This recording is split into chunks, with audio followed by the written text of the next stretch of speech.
or on Facebook and Twitter. Tonight, you're in for a real treat. We have a great performance card for members of the Florida Grand Opera. Tonight, performing and discussing from Menotti to today, the importance of American opera. And I heard the warm-up, so I know you're in for a great treat. But it's my great pleasure to introduce and to kick off the festivities tonight. Please give a warm welcome to the General Director of the Florida Grand Opera, Susan Danis. Thank you. Good evening, everyone. I'm so glad that you could join us. This is part of our community conversation series. It's designed to give you information about opera, one of the operas we do each year, in this case, the Consul, that might be something that's not part of a standard repertoire and that people would like to learn a little bit more about. This is the second in a series of conversations we have with our community. Our opera community and the community in general is invited. We're thrilled to be back at Books and Books again and thank them for being a part of the series. And we're very excited about our partnership with the University of Miami. And without further ado, because as I always say, you didn't come to hear me speak, I will introduce our Director of Artistic Administration and the Young Artist Program and my cohort in crime in the development of the community conversations, Dr. Julie Makowski. Thank you. Thank you, Susan. So just so everybody knows, this is actually something that Susan and I started doing years ago when we worked together over on the other coast of Florida at Sarasota Opera. We had introduced a series called the American Classics, and we knew that it was repertoire that people were not going to be as comfortable with. So the idea was to create a series of events that would allow people to explore these operas in different ways and make different connections, whether that was through museums and art exhibits, or we did a series called Spoken and Sung with the Oslo Conservatory, where we would do back-to-back scenes from an opera with scenes from the source work, which was often a play. So like when we did The Crucible, we'd do the scene from The Crucible, the play performed by their actors, and then our singers would get up and perform the same scene. And it was a really fascinating juxtaposition between the two. So when we decided that we were going to do the Consul, Susan and I put our brains together, and usually there's an NEA grant involved in that process, where we have to sort of brainstorm ideas of how can we connect the community to the Consul. Now, I can say that when this title came up, it was me that raised the Consul as a piece for us to present, because I believe so passionately that this piece is way underperformed and still so very relevant. So as we brainstormed ideas, one of the things that we talked about was, let's explore American opera and American music. And so I hit the ground running, as Susan always says, and went out exploring, seeing who could I find that could possibly partner with us and do an exploration of American opera. And we had just actually, Susan and I had just met with Alan Johnson at the University of Miami over the course of the summer, and so they were sort of fresh in my mind. So I actually reached out to the U of M, to several people there, and eventually was connected with Karen Henson, and Karen and Alan and I sat down and met and started talking about how can we put together an event that gives us an opportunity for both organizations to perhaps, plug, so to speak, upcoming productions, and do something that would be really interesting to the community and unique, something that hadn't been done before. And we came up with this idea. So today what we're going to do is explore American opera. Karen's actually going to walk us through a little bit of the history. When we arrive at Menotti, we're going to spend a little minute with the young artists from the Florida Grand Opera, and we're going to present some of the pieces, and I'm going to talk a little bit about Menotti and the opera itself. And then Karen's going to take us from Menotti up to some music that the University of Miami students and actually faculty member Tony Boutte are going to present. The university is presenting this spring a production called The Death of Webern. And so they're going to talk a little bit about that piece. So we'll sort of get to see the evolution over 60 years of where American opera started and where it's at and where it's headed. So without further ado, I'd like to introduce Karen Henson.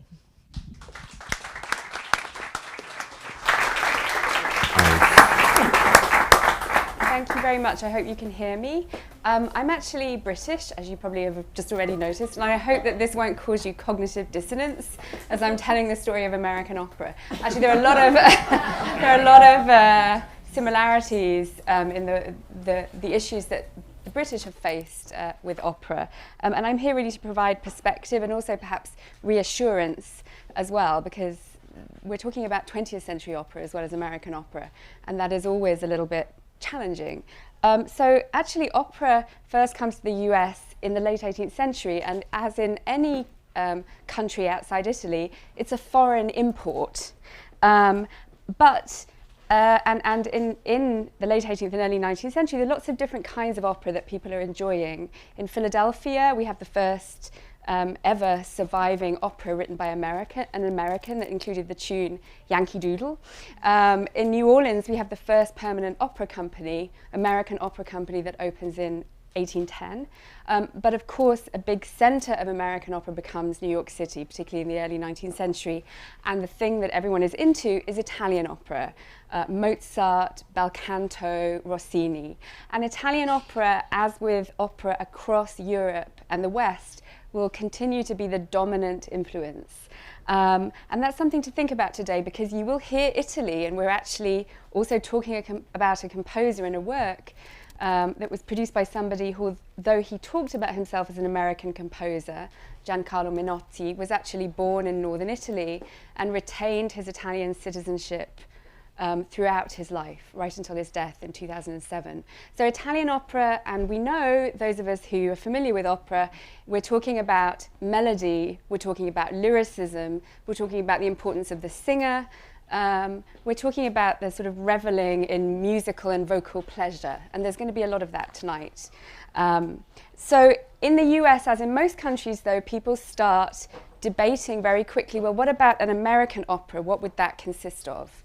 And they usually, as in many different countries, in Britain, in Russia, in Germany, in France, they start discussing, first of all, issues of language. What does it mean to have an opera in English?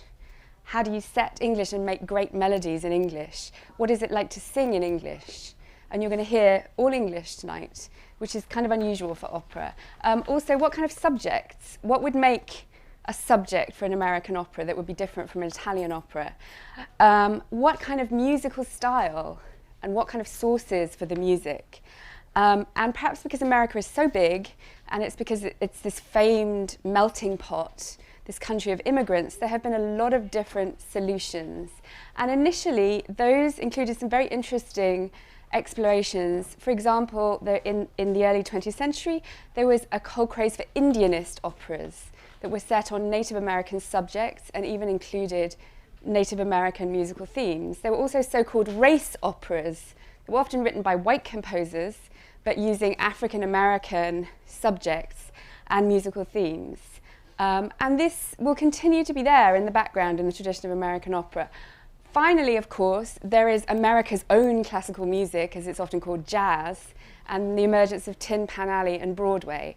And one of the really important experiments from this time is using jazz influences and Tin Pan Alley influences, which is, of course, George Gershwin's Porgy and Bess from 1934.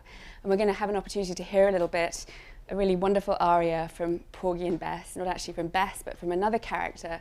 And you'll hear a little bit of that. Gershwin, of course, not African American, described it as a folk opera. He didn't actually use any original folk music, but he said because it was all kind of spiritually authentic, it made it folk music, American folk music. Finally, around the 30s and 40s, we start to get American operas that are not so easily categorizable in terms of Indian themes or African American themes. We get composers like Virgil Thompson, for example, who was very connected with the European modernist scene, and writes operas that are a lot less easy to categorize. We also get the emergence of some really important operatic institutions. The Metropolitan Opera was founded in 1883. By the 30s and 40s, we have its rivaling European opera houses, as are American singers. We have a whole generation of American singers who are considered as good as singers in Europe. And it's into this context that we have Menotti. So Menotti is born in northern Italy, but after the failure of his father's business, his mother takes him to Philadelphia, where we have evidence of the very first opera. And he shows musical talent early and is eventually enrolled in the Curtis Institute, the same generation as Leonard Bernstein and Samuel Barber. And he will become one of the most important composers of opera, of American opera, but also of 20th century opera. So, Julie. Thank you. Thank you, Karen.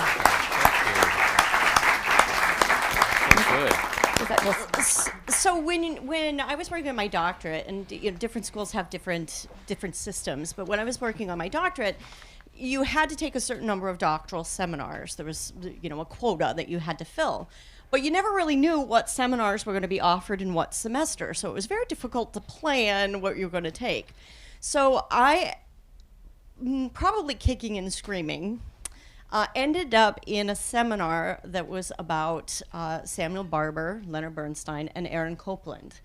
And I have to say that it was actually life-changing for me. I had never really paid much attention to American opera prior to that. And when you really kind of learn, the challenges that these guys faced, and the path that they chose to take, which was very different than a lot of what else was going on in composition, it's really quite extraordinary, and I have to say it completely changed my whole perspective on things. So, those three composers were very important, and by connection through Samuel Barber, we get Menotti sort of lumped into that same group of composers. What was going on in composition at that time was this sort of exploration of new ways of organizing music and new ways of organizing harmony. So we have, this group of German composers, Berg and Webern and Schoenberg, who are exploring things like 12-tone music, where you have to use all 12 notes before you can repeat one, or tone rows, or building matrix. So it's a very mathematical approach to music, because by that point we had stretched tonality to its limits. There was no more chromaticism that could be used, so we had to kind of explore new ways of organizing music, and it became very academic in that case. Those folks that were trying to apply mathematical ideas to composition. On the flip side, there was the absolute opposite going on as well. People like John Cage and other American composers were doing what we call aleatoric music or chance music, where they would literally throw paint on a staff of music, and that would be how they selected the notes they were going to use. So one of the things that is missing in some cases in those two sort of schools of thought on music is the sense of melody, of aesthetic, of something being aesthetically pleasing.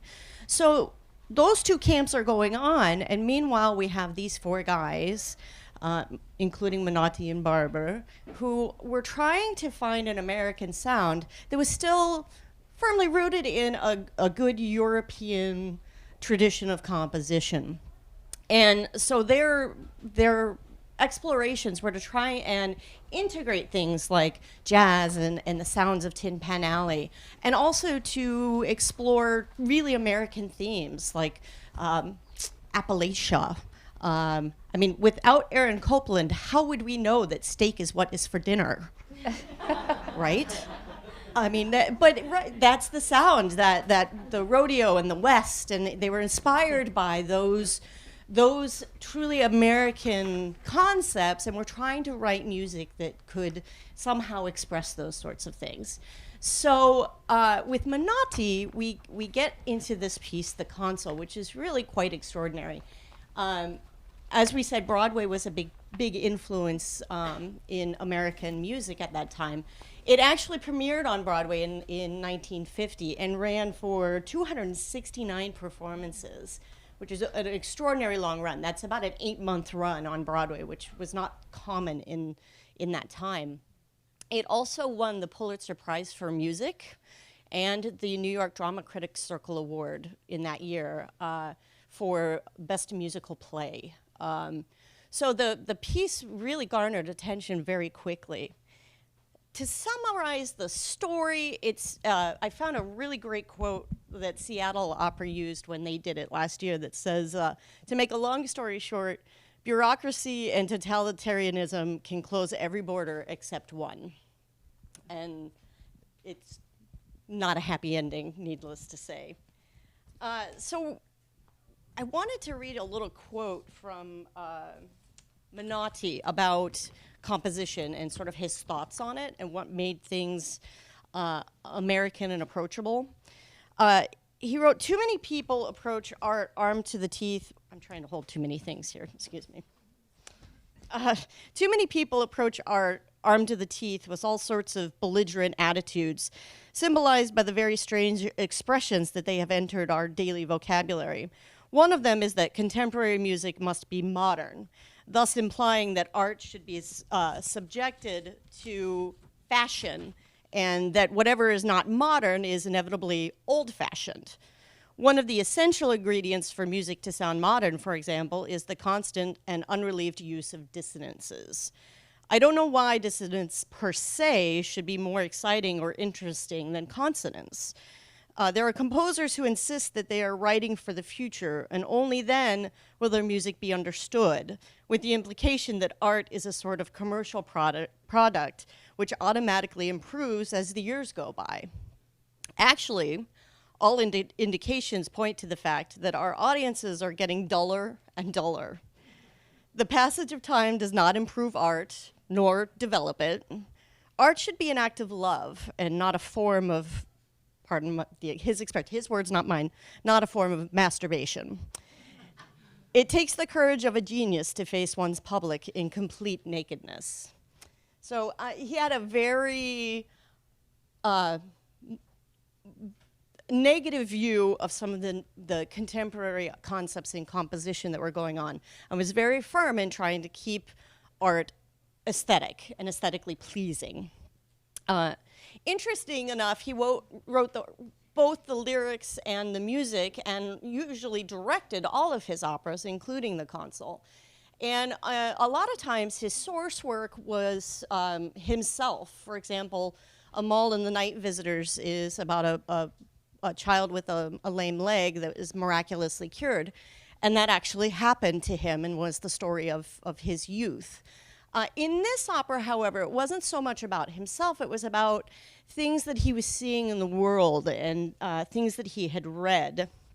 One of the most interesting things that he read about was this group of 25 Austrian refugees that had fled to Hungary during World War II.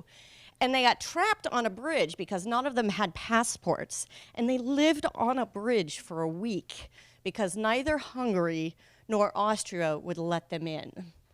And clearly that story captivated him, and that became part of the inspiration of the story of The Consul. He also read a story about an immigrant suicide, and somehow when I printed my notes, it did not come up, but I have it. I still have it. It was in the New York Times, and it said, "Immigrant suicide. Woman denied entry to U.S. hangs herself on Ellis Island." Mrs. Sophia Feldy, a 38-year-old Polish immigrant who was refused admission to the United States by a board of special inquiry at Ellis Island on February 6, committed suicide by hanging at the Ellis Island detention room.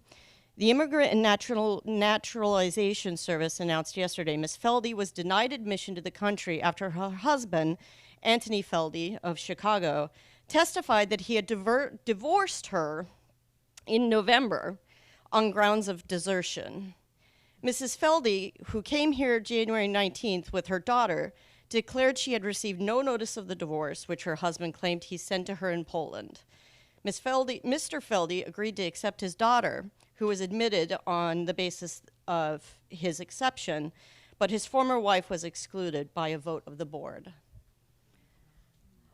I mean, it doesn't really get much more poignant than that. He also had encountered in a hotel a young woman who was clearly suffering with some sort of post-traumatic stress disorder, and every so often in this conversation that she was having with her father, she would scream, "No!"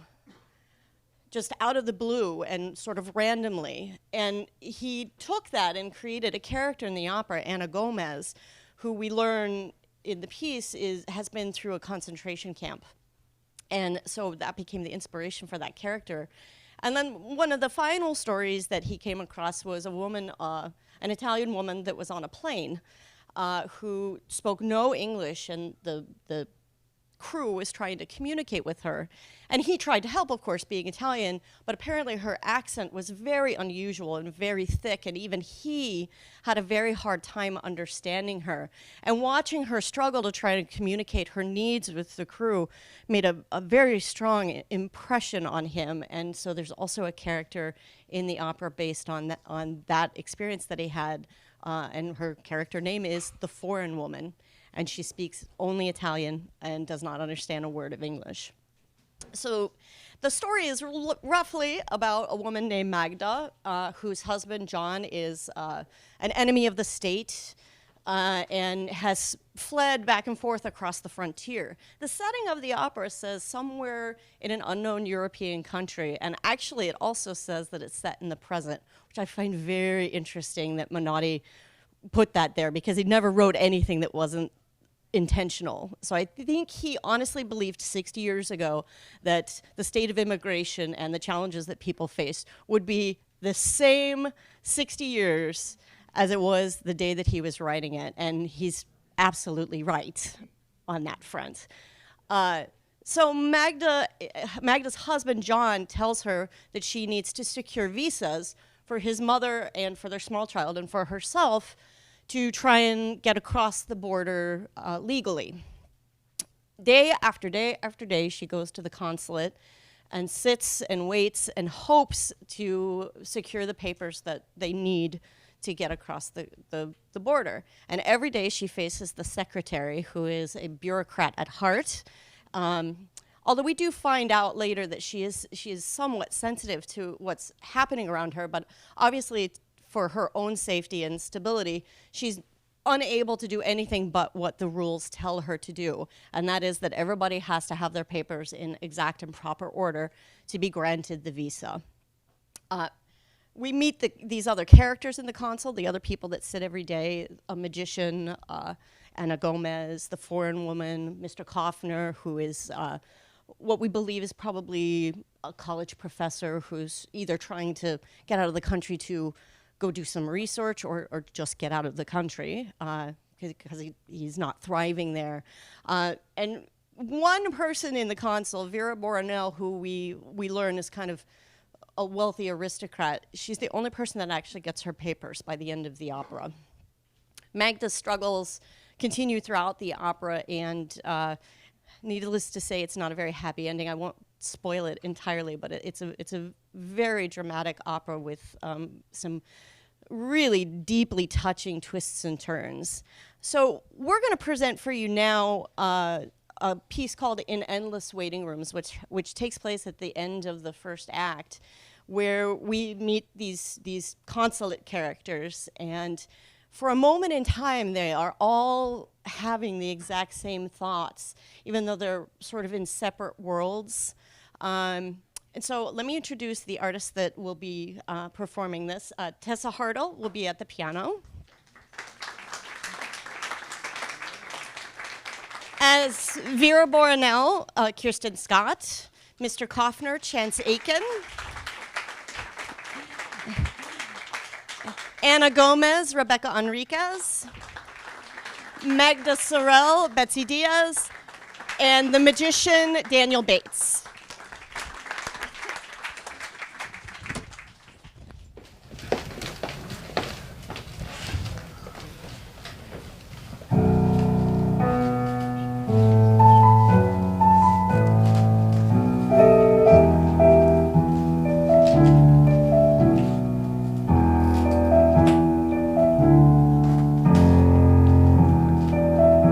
In endless waiting room.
So one of the things that we hope to overcome by doing these sorts of presentations and getting some of this music out in front of you is this fear of anything written after, you know, the 1900s, 20th century and 21st century music.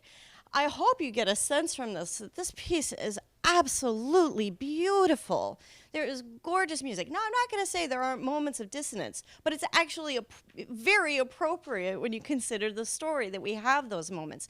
But there's just gorgeous tunes. It's beautiful music. It's such a compelling story that I really hope you drag everybody you know out to see the production. So time for the shameless plug. We open May 9th. All of these folks are participating in this production as either characters. Betsy is the foreign woman. Rebecca is Anna Gomez. Chance is Mr. Kaufner. And Kirsten is Vera Boronel. And I have the great pleasure and privilege of stage directing the piece. So I'm very excited and really thank you. Thank you. So, again, with the shameless plug, we have out on the table out front an offer that if you take that offer and enter the promotion code, you'll get a 25% discount on tickets to the console. So I hope if you already have your tickets, which I hope you all do, that you'll take some of those and give them to friends and really try and get this community out for this piece, because I really do think that it's a not to be missed event in Miami for the season. One other shameless plug, as we said, this is a series that we're doing, conversations, community conversations. We have one more event that we're doing on Thursday night at the Wolfsonian Museum, Wolfsonian FIU out on the beach. And that is a completely different take. We're actually connecting to their extraordinary exhibit of propaganda art that they have on site. And I've worked with the curator of that exhibit, and he's actually going to talk. He's picked these most amazing images that we're actually going to project while we're performing pieces from the opera, that he's taken the text and found these images that are just so unbelievably pertinent that I think it's going to be kind of mind-blowing. And he's actually going to talk about the role that propaganda played in the war, why he selected the images that he did. So I think it's another just really interesting connection between this opera and now a visual aspect of art, and two worlds colliding. So I think it'll be unique. Needless to say, the opera wouldn't be complete without a tour de force for the soprano. And in this case, it's really one of the most extraordinary arias ever written. At this point in the opera, Magda has absolutely reached her limit. Her child has died, John's mother has died, and she's so desperate to get out of the country, and she cannot get her papers in order, and no one will give her what she needs. And she finally reaches her breaking point. And in this scene, she confronts the secretary about why the state of the world is the way it is, and why she's answering to a man and not to God to get what she needs. Betsy Diaz.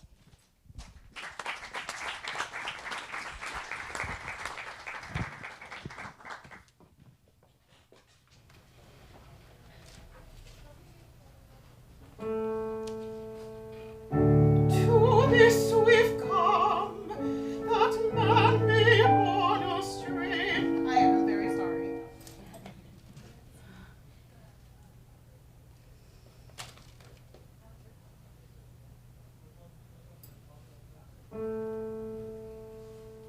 To this we've come, that man withhold the world from man, no ship, no shore, for him who drowns at sea, no hope, no grave, for him who dies on land.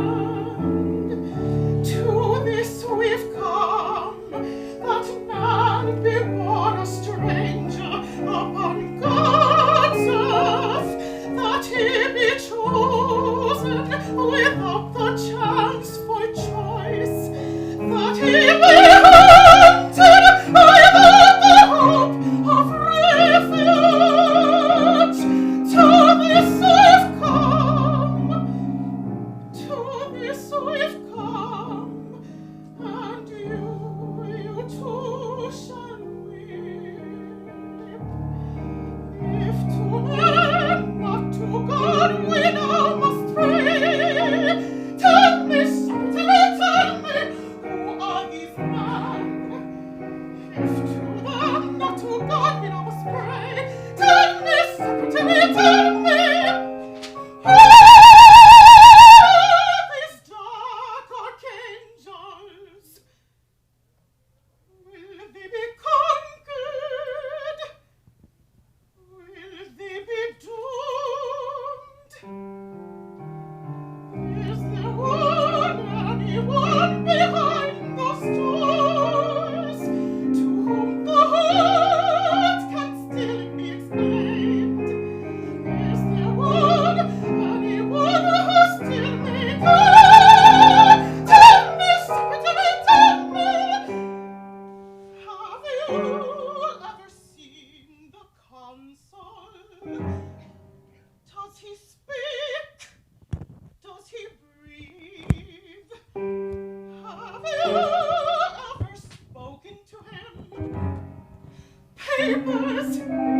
papers, papers, but don't you understand?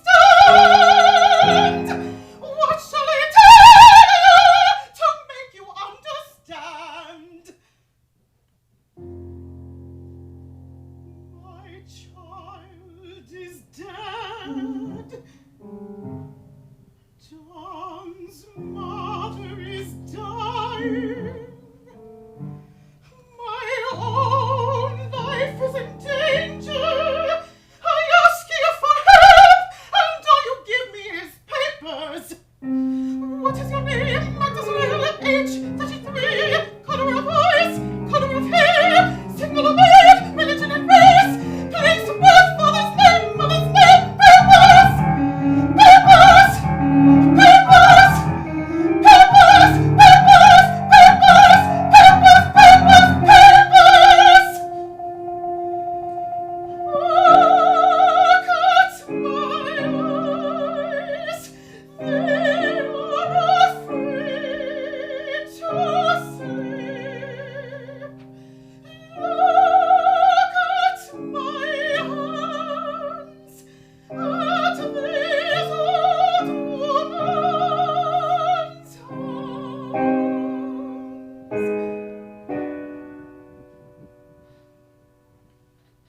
Why don't you say something? Aren't you secretaries, human beings like us? What is your name, Mademoiselle? Age 33. What will your papers do? They cannot stop the clock.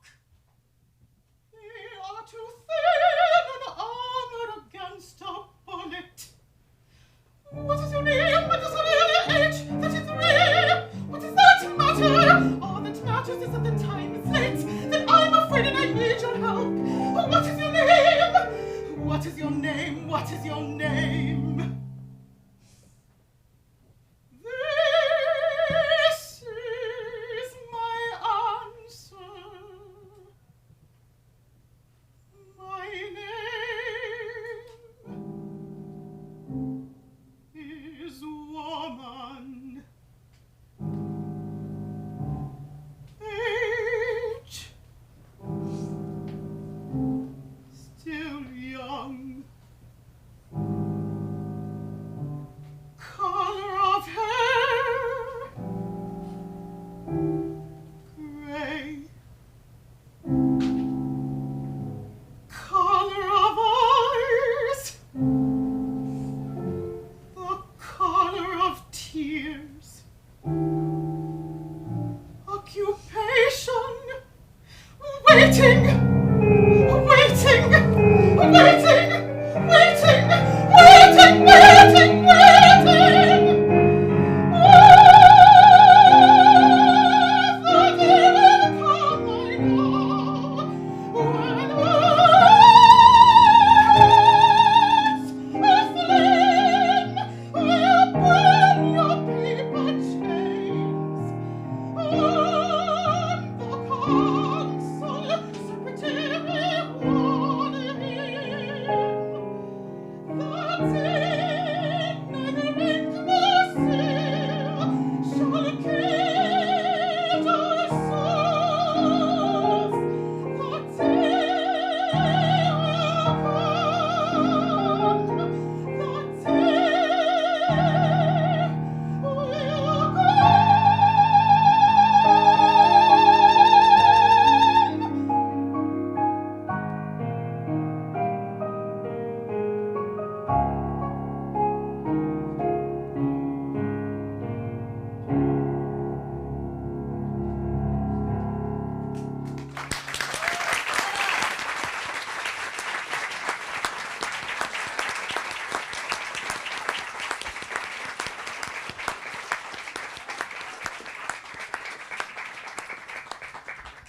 Okay, so that's quite difficult to follow.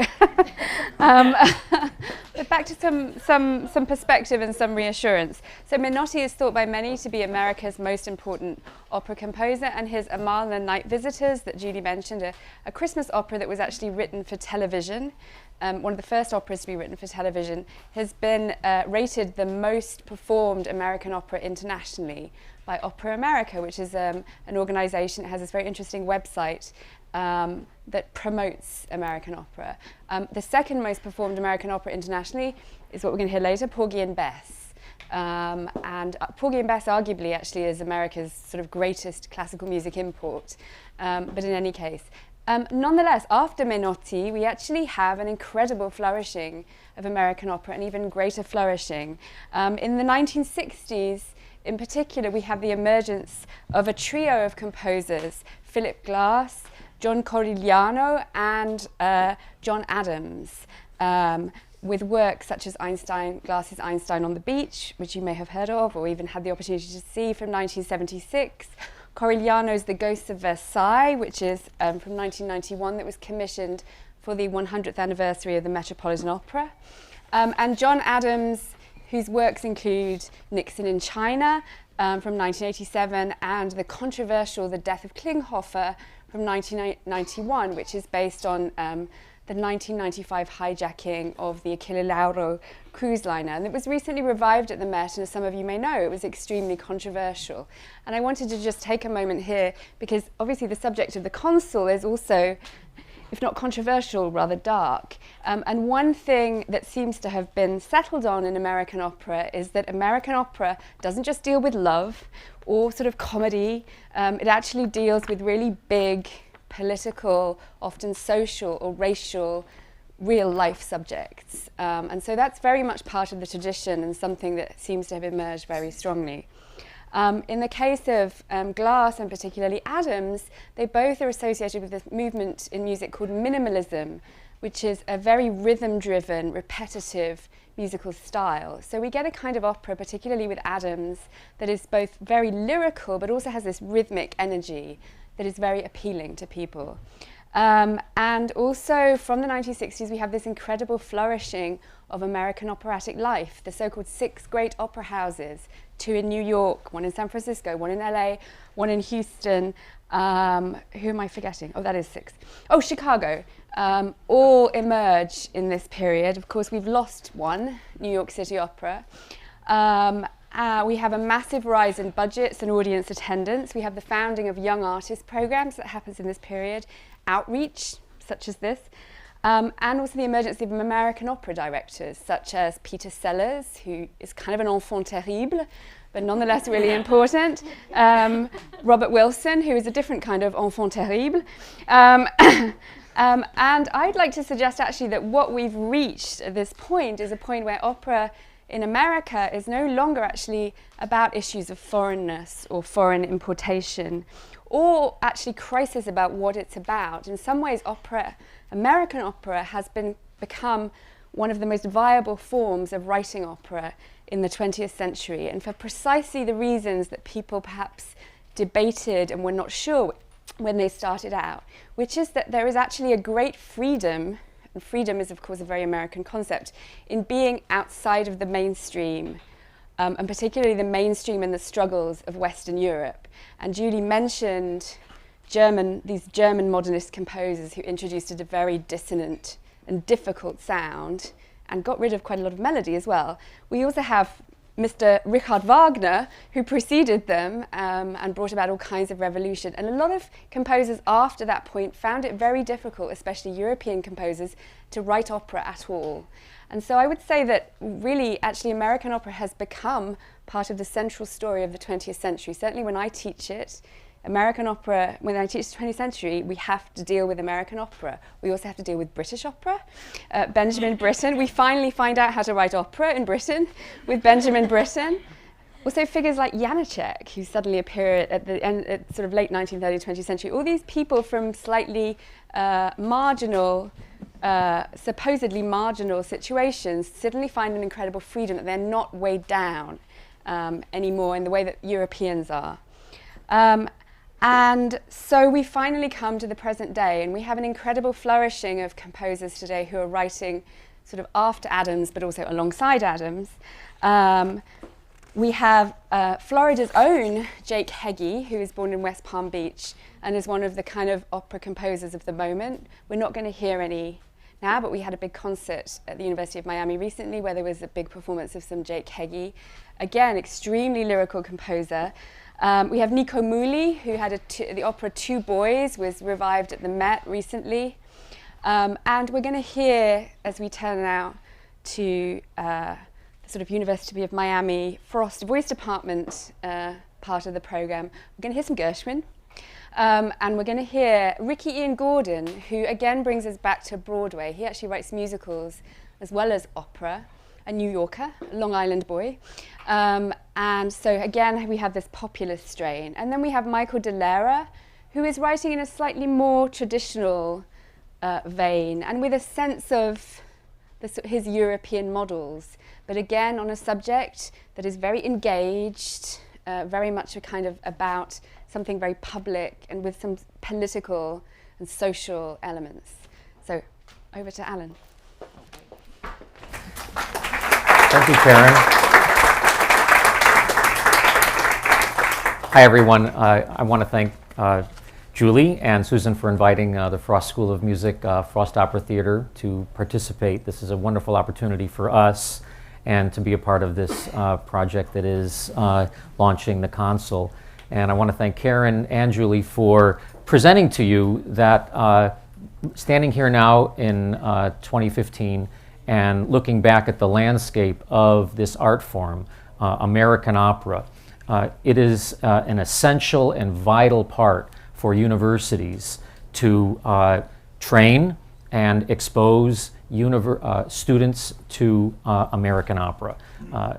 Everyone who performed here so beautifully has had experience with this art form prior to entering into their work here with Florida Grand Opera, and it's our hope that our students that are graduating from the University of Miami at the master's, doctoral, and undergraduate level have the same exposure to American opera that they get with Mozart and Puccini and all of the other important areas of operatic history from the last 400 years. So we have three selections that we wanted to present to you tonight, and I realized that this examination of the human condition of opera, which addresses big themes, and here we're talking about a very dire ending in the console. We have in three selections, it's hard to find an opera that doesn't explore love and death. I realize as I'm sitting here that we selected three pieces to give some excerpts for you. Porgy and Bess, and by George Gershwin, a piece by this young American composer, Ricky Ian Gordon. It is a piece called Rappahannock County, which is an examination and a treatment of the Civil War. It was premiered in 2013 by the Virginia Arts Festival on the 100th and 50th anniversary of the Civil War. And again, as you can imagine, these are letters of men who were in the war that were set by Ricky Ian Gordon. And then we have another piece that we're going to be doing the South Florida premiere of at the University of Miami in 2 weeks in concert, not a staged version, of a work called The Death of Webern. I should say, back in Porgy and Bess, the excerpt that you will hear is a woman who is grieving for her husband who has been killed. I'm going to talk a little bit about each piece as we go along, but I'd first like to introduce Vindhya Kare to come up here. Vindhya is working on her doctorate at the University of Miami.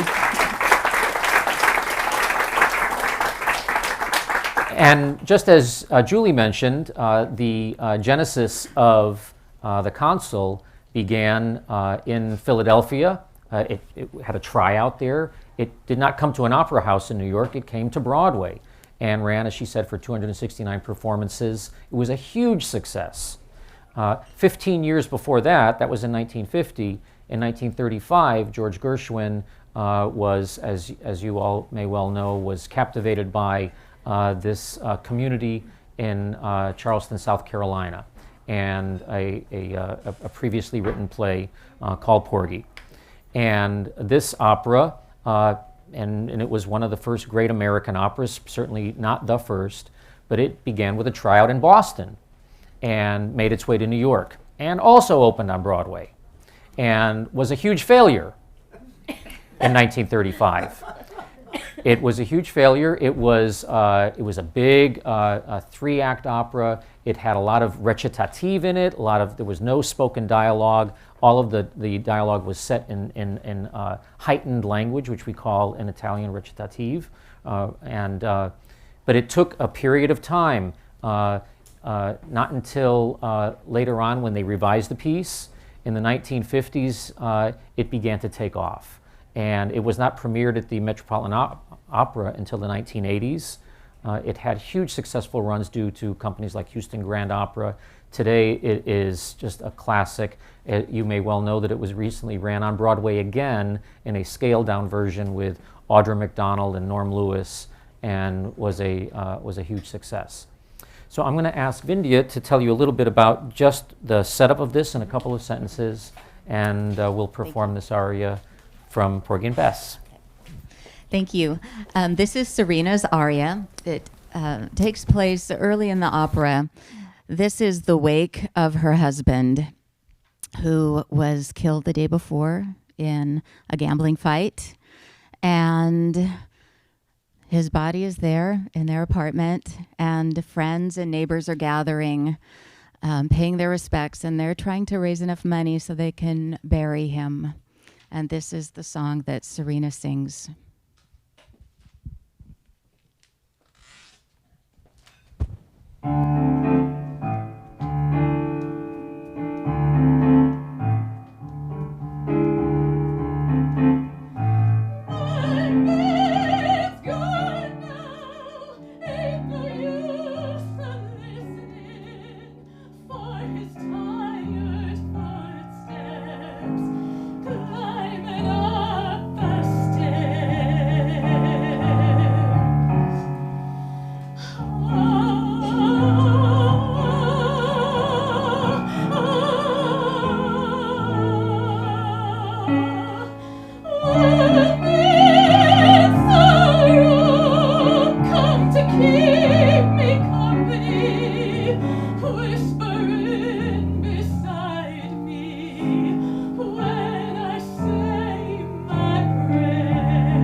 Thank you, Vindhya.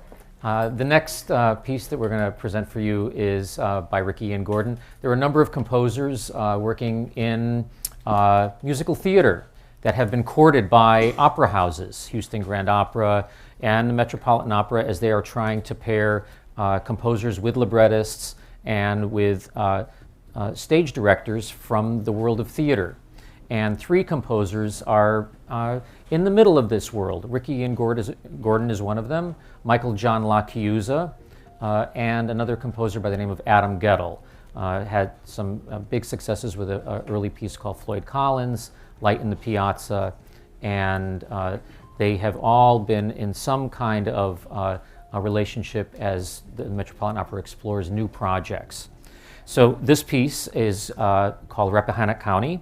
2013 Virginia Arts Festival. I'm going to introduce Ryan Townsend, tenor, and his pianist Dan Sato.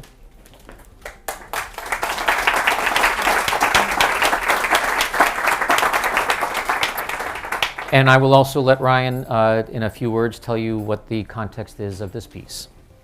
Thank you. Great. So this piece is sung by performer number 2. And there are half a dozen performers within the piece who take on different personas as they experience different lifestyles of people who are living in Rappahannock County, Virginia, during the time of the Civil War. And performer number 2 sings 3 arias and is a participant in a few duets and trios and things of that nature. This particular character's name is Travis Bledsoe. He is a 17-year-old Confederate soldier from Bogalusa, Louisiana, and he is laying in a battlefield. It's very cold, and he has been injured, and he is surrounded by his fallen colleagues.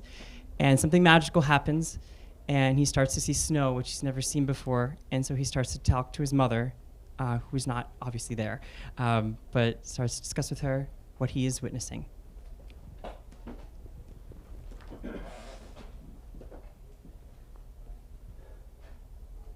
Stop.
you, Ryan. Thank you, Dan. At the University of Miami, we do have a long history of exposing new opera and composers to our students. And in the last 9 years, we've had composers by the name of Philip Glass, Anthony Davis, Libby Larson, Michael Torkey, Richard Wargo, Michael Doherty come and join us, and our students have had the opportunity to work with these composers in advance of going out in the world and hopefully being cast in operas by them or their contemporaries. And so we have another new opera coming up, The Death of Webern by Michael Delara, with a libretto written by a poet, J.D. McClatchy. And we are going to have them both here with us at the University of Miami on Thursday, April 24th, I believe. 23rd? Okay. And J.D. McClatchy has written operas for, at least 10 operas, including those by Lauren Mizell, his opera 1984 by George Orwell, Thornton Wilder's Our Town by Ned Rorem, and has written also libretti for Tobias Picker, an opera called Emmeline. The list goes on. And we are thrilled to be presenting this. And I'd like to introduce my colleague, Tony Boutte, who teaches voice at the University of Miami. Tony premiered this piece in concert at Symphony Space in New York in 2013, and said, would you be interested in doing it here at Miami? The composer is interested in funding a recording of it. So I said, sure, absolutely. So our voice faculty and members of our instrumental faculty, some alumni, and our students are going to be presenting this on one evening in concert. We're recording dress rehearsal and the performance, and have some post-recording after that. So The Death of Webern takes place today, now with flashbacks that go back to 1945. Anton Webern was a composer who spent his whole life in Vienna, and he was associated with the composers Arnold Schoenberg and Alban Berg. And he died during the in September 15th, 1945. Hitler had committed suicide in April of that year.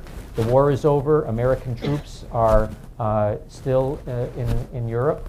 And Anton Webern was visiting his daughter-in-law, his daughter and his son-in-law. He stepped outside to smoke a cigar, and he was shot 3 times.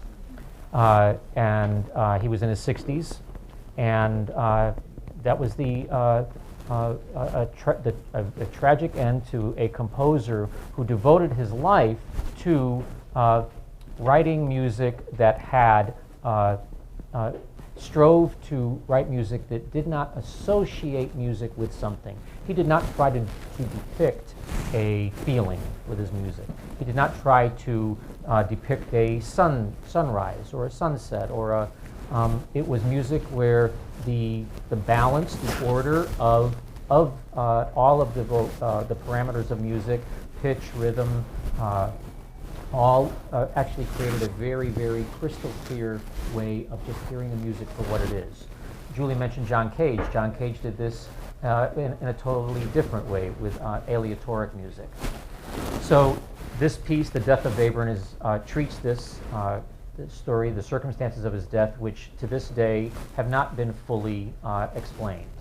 And it is the musicologist Hans Moldenhauer who investigates this Death of Webern. And we see Webern in 2 scenes. In the very first scene, Tony Boutte is going to sing. Oddly enough, the first scene that we see Webern in, he's singing in a tonal world that is rooted in the world that Webern admired, which was that of Bach and Renaissance composers. A very, very tonal, short area, an introduction to Webern. We see him again in another scene where he is singing and talking about the parameters of music with stylistic considerations of Anton Webern. Anything you'd like to say about this before you sing it? No? He's writing a letter. He's writing a letter here at in this particular scene to his publisher, saying, my death. Yes, life is very rough at this time, and he's asking for some additional money from his publisher to help him get through this current situation.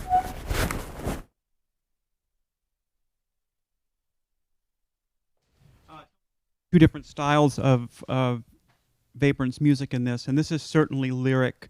And the second piece, he's giving a lecture, which I wish you could hear tonight. He's giving a lecture, and it includes so many techniques that Michael Delira pulls in of Webern. It's really masterful how he mixes his own personal style, Michael's personal style, with the style of Webern.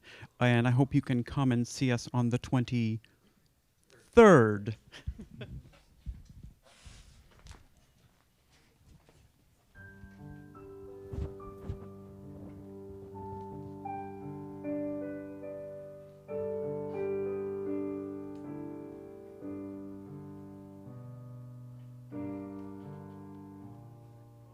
I'm grateful that you allow me to discuss my situation. I must ask you again for your help this summer. As a publisher, you have done so much for me already that I am unwilling to ask for more, but I am afraid because of my eldest daughter's serious and drawn-out kidney ailment.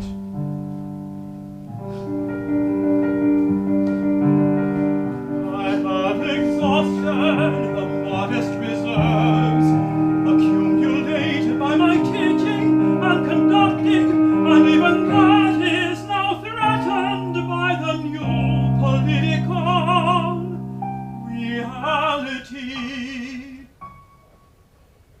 I beg you,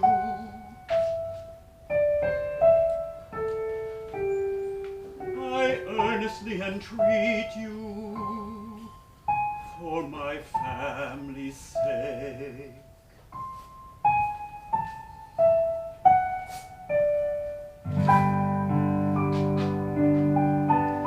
Your faithfully devoted Anton Webern.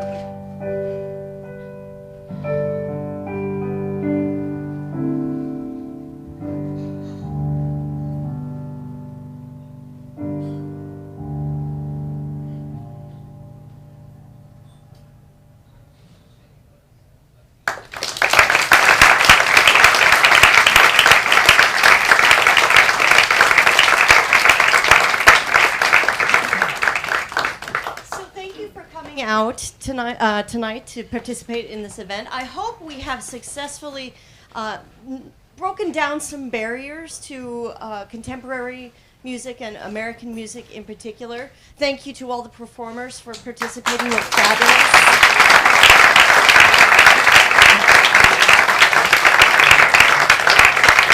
And I hope this is the first of many partnership events between Florida Grand Opera and the Frost School of Music at the University of Miami. And thank you, Alan and Karen.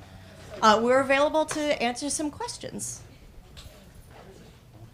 Where does Carlisle Floyd fit into all of this? If you want to jump in, you want. Sure. Where do you think he fits in? Not sure, that's why I asked. Yeah. Well, Menotti was branded by a lot of people as the author of American Verismo opera, for better or for worse, and okay. There you go. Okay, I'll put this here. And so I think that Carlisle Floyd would fall somewhere in that area. So many composers that took or treatments of characters and stories where we are really hit with some strong drama. and Carlisle Floyd was a composer who had written maybe at least 10 or more operas, and Susanna, Willie Stark, a number of operas. But I think he would probably fall into that world of American verismo. Yes. Yeah, would you say that American verismo happened because a lot of people thought back when Puccini died in 1924 that composers like Busoni or Schigi and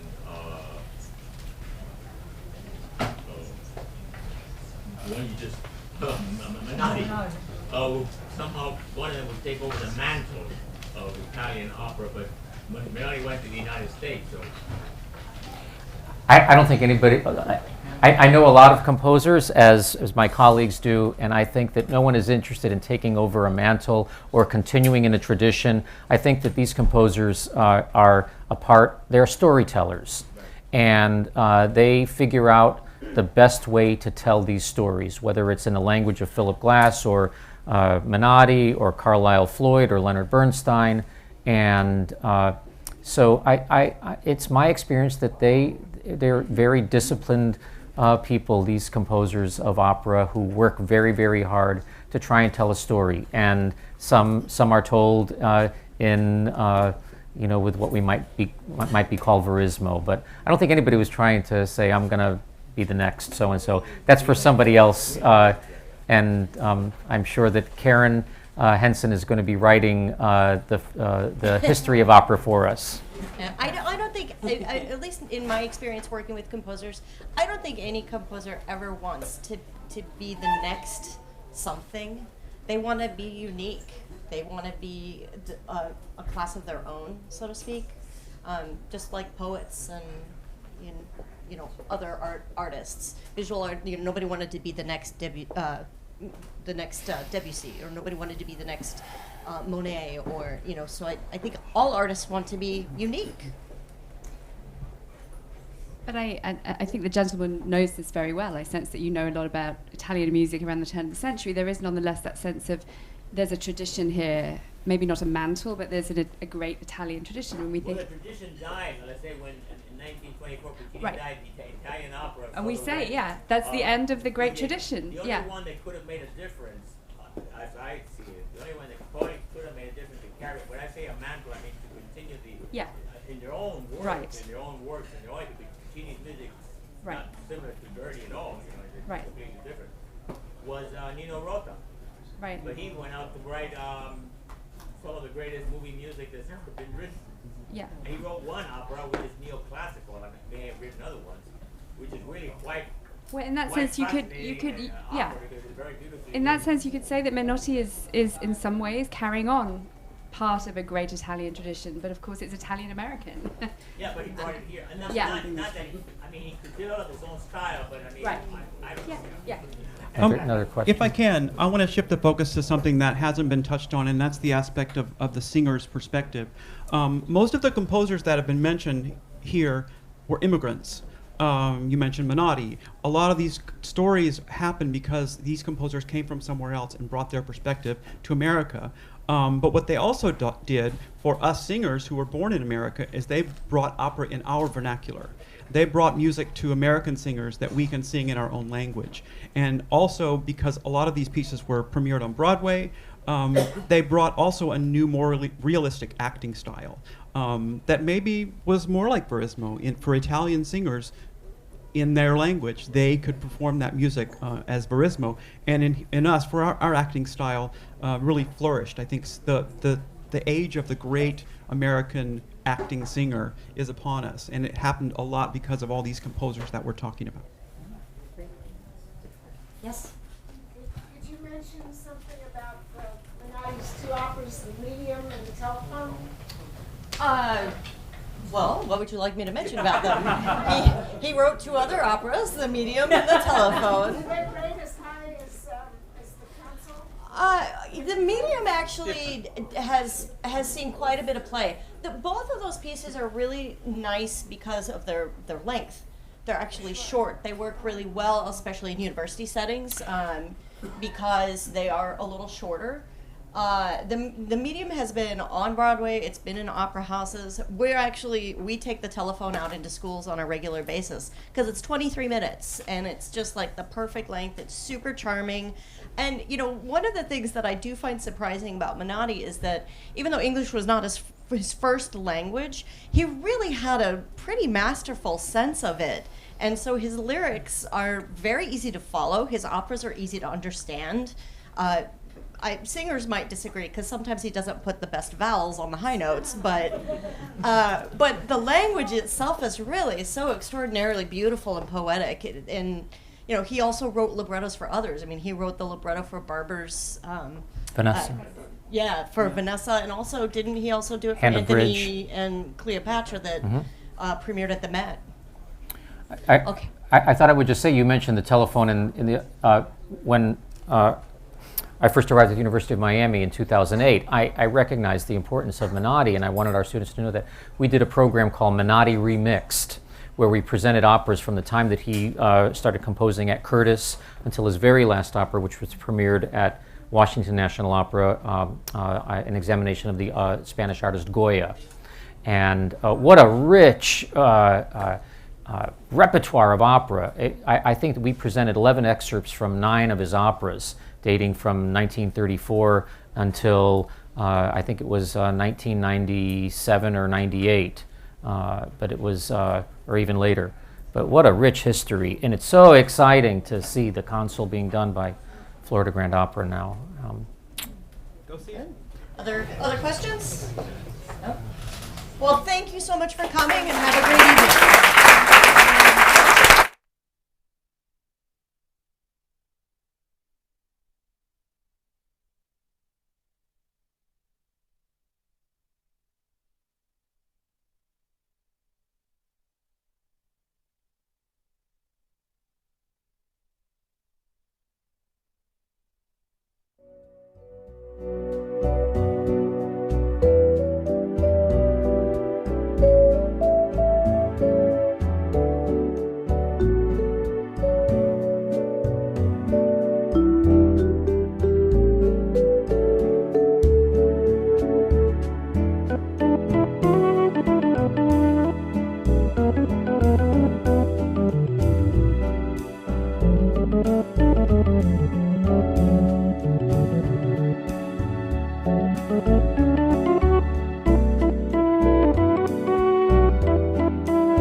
Thank you.